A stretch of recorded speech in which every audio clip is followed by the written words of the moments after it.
The Apostle Paul was inspired to write this weighty letter in Corinth about 51 CE, shortly after he wrote his first letter to the Thessalonians.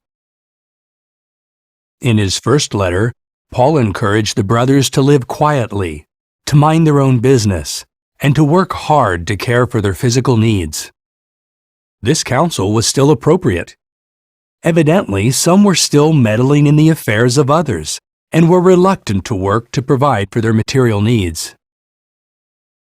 Also, the congregation may have received letters or messages that appeared to be from the Apostle Paul or other responsible brothers, saying that the day of Jehovah is here. The second letter to the Thessalonians has 3 chapters.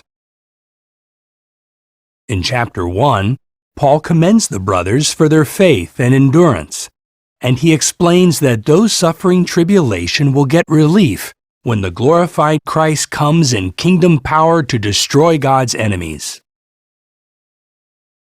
In chapter 2, Paul's letter explains that certain things must happen before Jehovah's day arrives.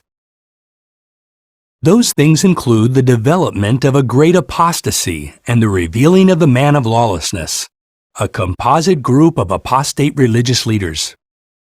This symbolic man would exalt himself over the congregations. Did you know?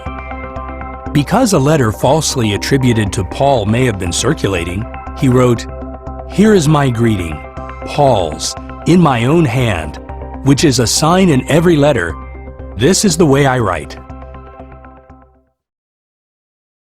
In chapter 3, Paul counsels the congregation to mark and stop socializing with any members who are still walking disorderly, perhaps because of their being unwilling to work. Yet the congregation should not consider these ones enemies, but should instead admonish them as brothers. The goal is to move them to repentance. As you read 2 Thessalonians, note how Satan can use proud, wicked men to corrupt the pure teachings of Christ. How we are wise to stop socializing with disorderly ones while admonishing them as brothers. And how we need to endure tribulation as we patiently await kingdom rule.